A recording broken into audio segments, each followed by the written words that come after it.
It's a noodle time. Noodles. Really unhealthy noodles. Noodles with some kind of sauce packet. Noodles.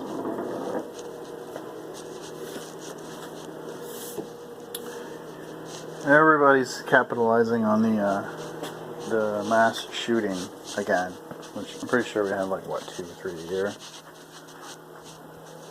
maybe 1 year. I don't know. I mean, I'm not in. I don't really. How do you say? I'm not really into keeping statistical tracks of it. I don't know what to say. Well, I do. It boils down to the way that the school system works and the way that it's taught.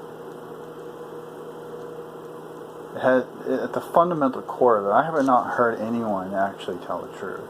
Because really what it's about now is it's about the money. It's the money in the firearms business. That's a huge, huge chunk of money. And any type of negativity towards that or more regulations means more money out of their pockets. So all the people who have stocks in that and the manufacturing facilities start taking downturns and etc., etc., etc. But let's look at what a gun is for. A gun is to kill something. That's really all it is. Just like a sword. I'm not talking about a sword to cut your zucchini up. I'm talking about a sword that kills people.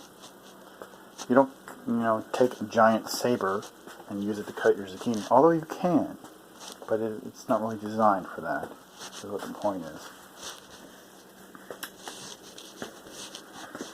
And they're going on about the arguments. Look at that. I can only cook one side of my noodles at a time. So I've got to cook the other side of the noodles.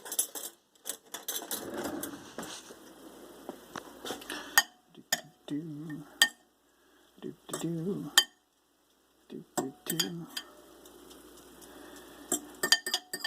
eating a product that was shipped on a huge container ship, and they spent more in gas and oil. The profit from that could ever even compensate for it. But I don't know. It's all the subsidy crap. How that works. The Bureau of Firearms and Tobacco. Everybody deserves to get cancer and shoot people. I guess most people are finally waking up to realize that the government really does, all they care about is regulating the stuff that helps you and deregulating the stuff that kills you. But except for guns. Guns, it seems like everybody has this common sense thing about guns. Guns are bad and they shouldn't be there. And most people are right, because when I was a kid, people had guns in their car. They had guns in the back window. My grandfather had like 10. He even had muskets. All kinds of weapons. Civil War weaponry, muskets, and shotguns, and double barrel, and I had my share of semi-automatic 22s. And I guess they just were obsessed with people understanding how they worked, the function of them. All it is a gas-propelled object. I'm not sure what the bullet's made out of. I think lead or something. At least it used to be. Wow, I've got to pull that piping hot thing out of there. You'll have to excuse me while I put this down for a second. I don't want to burn my hands. That was 9 minutes of my life I could get back. Why was I forced to watch this? I don't know.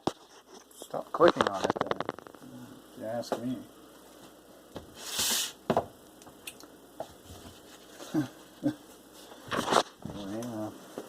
Time to prepare.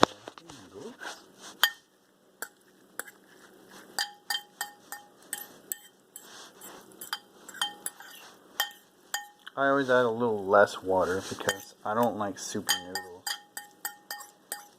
And dun,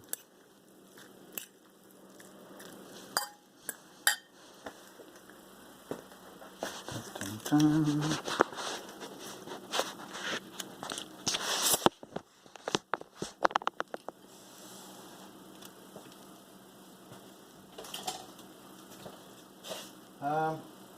So the real arguments, the media is buzzing, and the reason why they're buzzing around is because they love to capitalize on tragedies. It's the sad truth. Just like those kids in Washington, what they don't understand is what I explained before. In schools, we are taught that our lives mean nothing. There is a few privileged kids who, they're the ones who get everything. They're the ones who take trips to Europe every year while you're standing outside rock collecting because that's all that you can afford to do.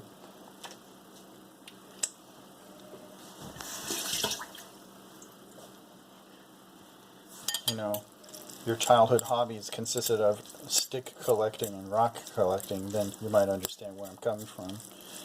And then you realize the kids that get everything they want, they get the trips to Europe, they get the fly across the world, they get all the cars they want, they get all the best clothes, and they always go on to get all the lavish jobs and everything.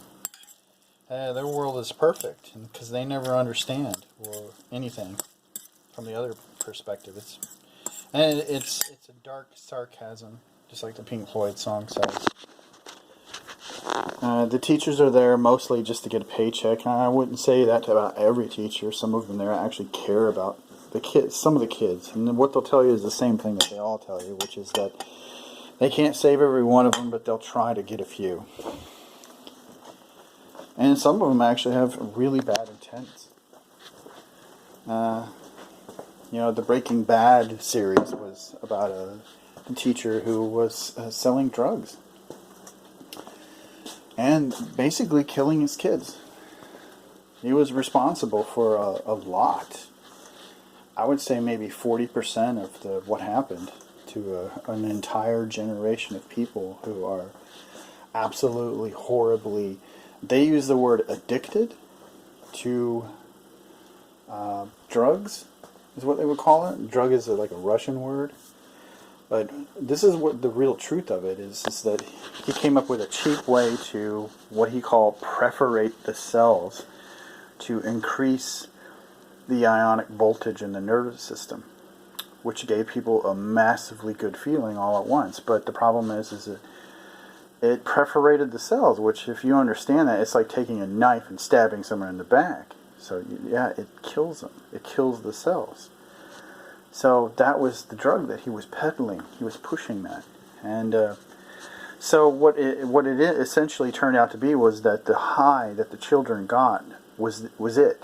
They never got another high for the rest of their life because that part of their brain was dead.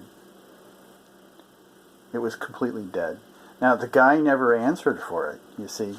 Never answered for all of the damage done. Never answered for the crimes that happened. It was all about the money. The money, the money, the money. Which is, this argument that's going on right now is being politicized for the money. Those great giant think tanks, those spinners of lies.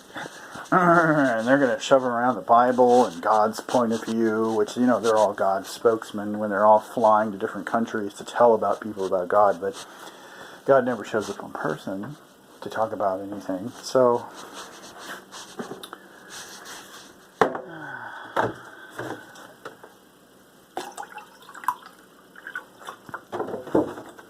what do I say about that?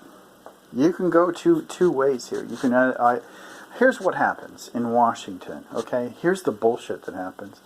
So some kid dies, and so this industry will get regulated. And what people don't understand is billions and billions and billions of tax dollars will be poured into all of these programs, and they'll spin off all of these different legal requirements, and the lawyers, they all go into high gear. It's like an old 1950s movie about the newsroom. Everybody's doing the typewriters, and the whole machine works. The gears turn into action, and everybody's going, and the money is flowing, and the checks are cashing, and cha-ching, cha-ching, everybody's spinning, spinning, spinning. And you know what comes out of it? Like fucking mounds of paperwork. The kind of paperwork that takes up an entire warehouse. And it takes a team of people that's 3 times larger than the warehouse just to interpret the insanity that they create.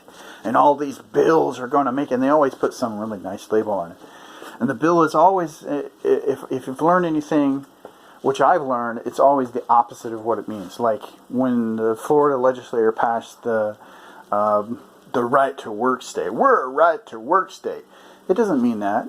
It doesn't mean that at all. It means the exactly opposite. It means that you don't have the right to work at all.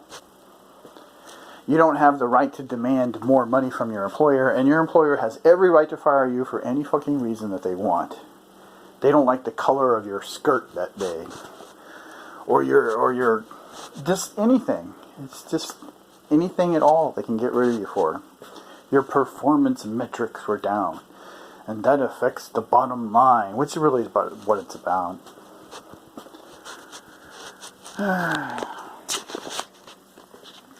So all this argument is about how do you prevent school shootings?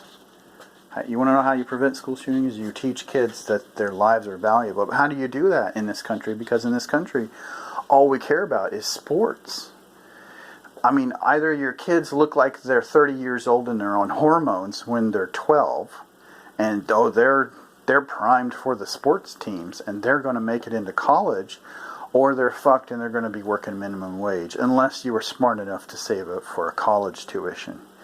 And in that case, they might get some kind of managerial job, or they might float along the state jobs. You know what I'm saying is the truth. But otherwise, they're going to end up doing manual labor for somebody, or taking out the trash at the mall, or some stupid shit.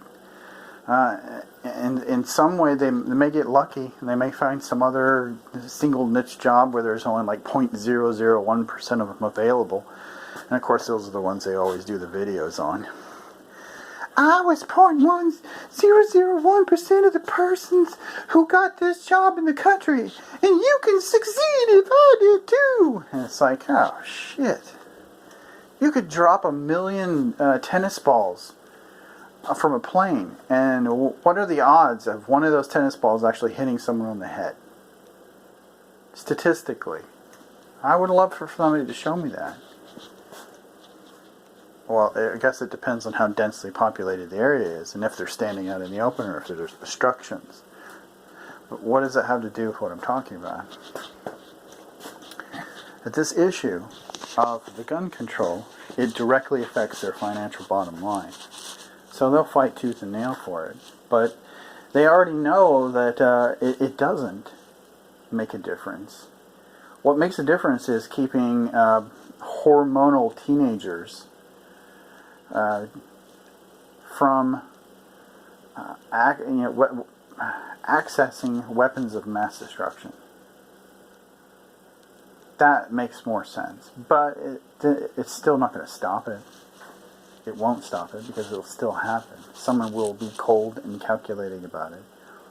The last shooter that went on the concert, the guy had calculated it and planned it for a very long time. For years even, was preparing for it. And all these people that do these shootings are law-abiding citizens, and they all pass background checks. All of them do. That's the thing. And just because someone says some off comment on a website, all of a sudden they're going to say that they should have been investigated. Now that is, the government loves that, because then that plays right into the Gestapo, let's kick everybody's door down that says smart-ass comments online. And if you just go onto Reddit, or you go onto YouTube, and you go onto Facebook, and you look at the comments, all the social media platforms that are viable today, wouldn't say viable, that's an economic term. We'd just say popular. All the social media platforms that are popular today. If you go and you look at those things and you understand that, just look at the comments that they say. And you'll understand the smartass level is at maximum 10. And the things that people are saying are horrible. They're just fucking downright, horrible. Insensitive. Every time, like, someone's baby dies and someone will come on and say, well, and they'll give an ethnic slur and they say all kinds of stuff. It's all hateful bullshit. But how can you have someone going and cracking down doors and busting open stuff, and busting open people's houses and pointing guns at them for making stupid smart-ass comments online? Well, you might say that that's right. People should do that because they should control their mouth. They shouldn't be allowed to say stuff like that because it's hurtful. Really? Why don't you fucking concentrate on something that's more realistic? More realistic.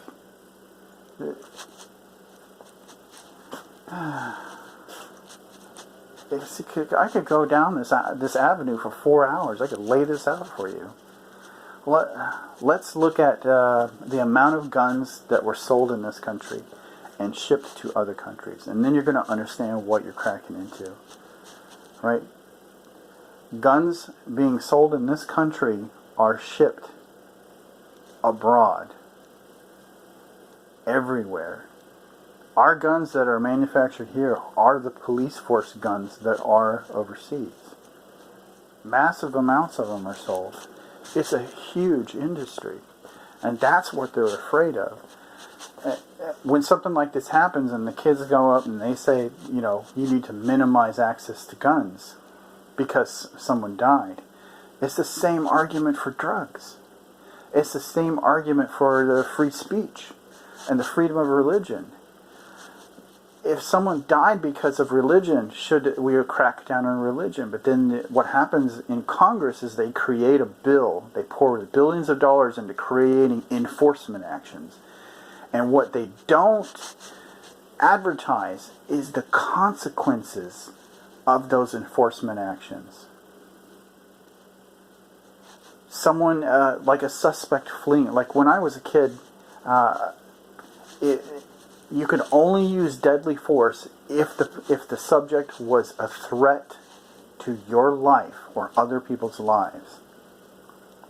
And now, anyone that makes even if you take your squad car and you ram a car and it swerved, then that is automatically considered a threat to humans' lives. So then they just shoot everybody in the car, whether they're kids or not. It doesn't matter. There's a baby in the seat, so what? They just keep shooting.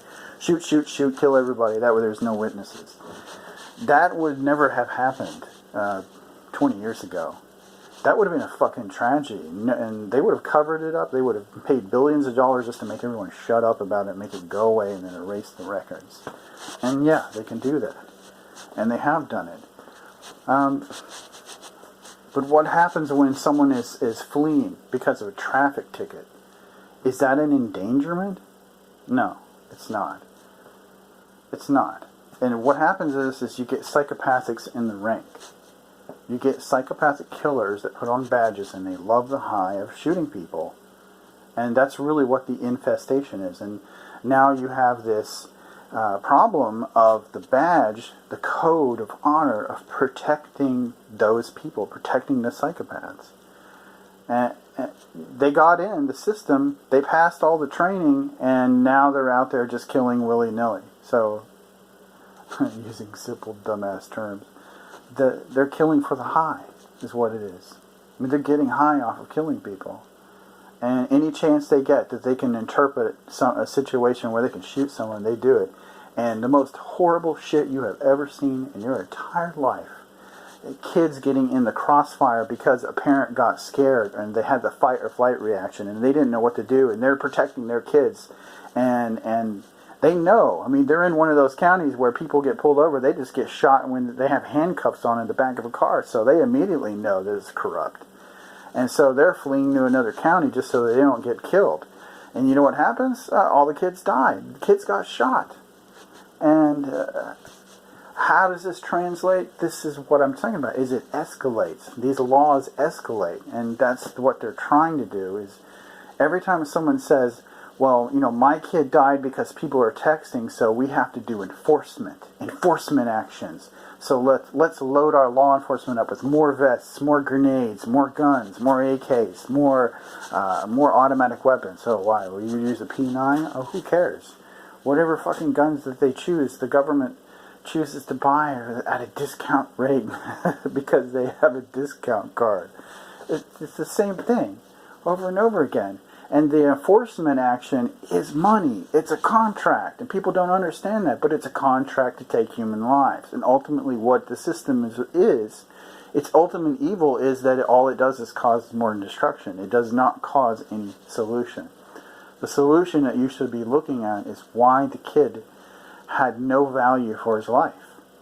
Why do kids have no value for their lives in our schools? When I was in school, I had no sense of self-worth at all. There was only a few kids in our school that had any type of self-worth at all. And the rest of us were just taught that basically we're being rushed to pass tests so that the school can get their funding. And you could hear this in the break rooms. You could hear this in the hallways. The teachers would say it.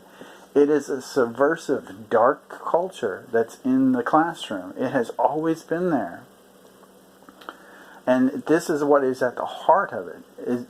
And that subversive, competitive, severely competitive culture. And if you want to know that, just look up Southern parents encouraging kids to fight because they're teaching them that that's life. And you're going to see parents telling their kids to whoop their ass. Whoop their ass, boy. Come on, whoop them ass. And they're the ones encouraging the kids to do this shit. And this is the reason why kids get guns. And this is the reason why kids shoot each other. Because they're encouraging it. They're cheering it on. And this translated into the school, too. Severe competition. Let's everybody kill each other. Come on, let's go out there and kill them. Come on, you gotta do it. You gotta do it because this is your only chance. The clock's a-ticking. When you're 16, you gotta figure out what you're supposed to be doing. By the time you're 18, you're gonna have to be able to afford a house. You're gonna be able to afford your kids. You're gonna have to buy a car. You're gonna need all these things. Otherwise, you just might as well just go into a ditch. You're worth nothing if you can't do that. That's what you're taught in school. So, is it any wonder with all that severe pressure on your kids? Is it any wonder? And the fact that the futures aren't even guaranteed, especially if their parents are in poverty or they have problems. And the vast majority of them do have severe problems. Communication problems. The only thing that's really raising the American children is the TV. So why don't you address that? Why don't you address the cultural issue of what it is the fact that the only thing that counts is money. And the children who grow up in money can do whatever they want to any of the other kids. They can treat them however they want because they're always allowed to escape whatever punishment it is. And if you aren't in the money, you are punished to the maximum degree possible and then some. And you're punished for things that you don't even do or didn't even deserve. And you are stigmatized for the rest of your life, and there are no second chances for people like that. There are no second chances for your kids, especially if they're in poverty and they get caught up in a wealthy family's problem. It's the truth. That's what's in this country, and the kids know it. They're smart. They realize what's going on. They know that they're going to get dumped. But the only ones that have a future are the ones whose parents have actually saved up for their children's future. And they know. Most kids know if their parents have saved up for their future or not. If their parents haven't saved up for their future, they know that their life is going to be dumped on the street. When the clock strikes 18, their life's over. And that's how they feel. And you wonder why when they get kicked out of your shitty-ass system, your fucking competitive, vain, crappy prison imitating a school system, that they're going to go in and just kill everybody because you made their life worthless. Their life is completely worthless. So what is the point? They go in and they just kill everybody that they can. And now you want to tell me that taking the instrument away from them, the instrument of killing, is going to make a difference. And the only thing that's going to do is it's going to affect the numbers of people killed. That's it. It's not going to stop them from doing the killing. You got to change the system inside out. And I know exactly what changes need to occur. I do. And as smart ass as you want to get about me, as smart ass as you want to get, you're not gonna knock down my ideas and my theologies and the things that I've learned. You won't be able to contend against it. I can tell you that.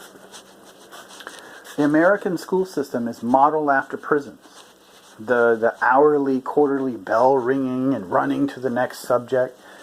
All of the schools that are designed where a child takes their interest and they pursue that interest and they're not denied the knowledge, succeed. Their children succeed. They go on to be international players in the world.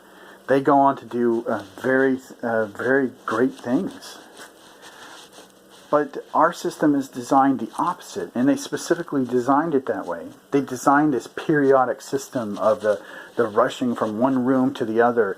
As soon as a child gets interested in a subject, then they're cut off, and they're forced to try to learn another subject, and they're cut off again, and they're forced to try to learn another subject. It is specifically the dumbing down of your kids, and it was specifically designed, and psychologists know this, they're smart. This whole system has been designed that way. It is designed so that your kids don't succeed. And just to give a case in point, states require licensing fees. And every year I watch people take these complicated continuing education tests. And this is very smart people. And I know I've read over the material. And I'm not even in that field. But I've read over material for surgery techniques and for hospital techniques and for just shit that would blow your mind. It's just the complexity of it. And I've seen the tests. I've watched over their shoulder while they're taking these tests. And you want to know what they're testing them on? They're not testing them on the knowledge because it's the same knowledge every year. It's taxation. The license is now just a predatory financial system. All the institutions of the state, including the school, has become predatory. It's become predatory financially. It has missed its charter goals. It's missed its goals, period. All there is some board over it that all they can see is the dollar signs. It's all about the money. All about the money. It's all about the money. It's all about the money. That's why. And when kids know that, and they know that their inheritance when they turn 18 is to be dumped out on the street with, probably a couple of pennies in their pocket, what do you think? How do you think that is going to make people feel? And I know that there are the hard asses are going to say, "Who gives a shit? I don't give a shit." Well, that's fine, and you'll get caught in a crossfire. And when you're, hunkering down, going, "I don't know why I'm in this crossfire. I didn't do anything." Well, then now you're going to know. You're going to know because you're part of the problem. You've had the same stupid attitude that caused everything to be this way. This is what it is. It's a systemic betrayal of what laws represent and what the intent represents because everything was supposed to be interpreted. I can interpret this so I can make some money at it. And that's really what it boiled down to. Now you want to blabber at to me about whether I'm saying something nice or not, you got no right to. You got no right, and you should shut your mouth. It's a systemic failure from top to bottom. To tell me that people succeed at it is, you could take 100,000 people and you're going to statistically get some people that are going to succeed. They know that. That's why they take the people that do and they shine a camera on them and they say, "See, not everybody fails." But it's just common sense. And I guess there's not much else to say on that. But here, I'm going to play a part which was a funny. It made me laugh because it was really what I've been saying all along. Which, everybody's jumping on the gun control bandwagon, which ultimately what you're going to turn the schools into, you're going to turn the schools into militarized zones. I mean, there's going to be watchtowers. You're basically going to turn the schools into prisons. because it's really what they were to begin with. And let's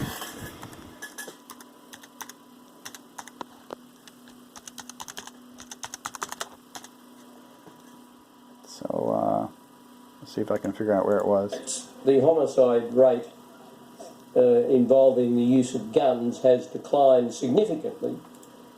But the proportionately stabbings and murders went up. Clubbings, physical assaults, all of that went up proportionally with the gun deaths going down. By factors of up to 50 and 60%. And the incidence of youth suicides involving guns has declined. He said, see, he's very careful, he's a politician, he said, involving guns. But the suicides involving drugs and other methods went up proportionately. Dramatically. What do you do? Help me out here, Philip. Homicides with guns went down. Suicide with guns also went down. 0 mass shootings. What happened? Australia still has murders, rapes, and robberies. Last I checked. Unless you can get rid of 100% of crime, it's not worth doing at all. Well, put it this way: it's illegal to have crack cocaine anywhere in the United States. Do you think if somebody really wants it, they can get their hands on crack cocaine in America? So unless we can completely get rid of drugs, there's no point in having drug laws at all. Absolutely, yes. But I would go one step further and say that the drug laws, it's about labeling, because it's about quality of what it is. It's about the chemical of what it is and the effect of what it is and the weight and the dosage. You're never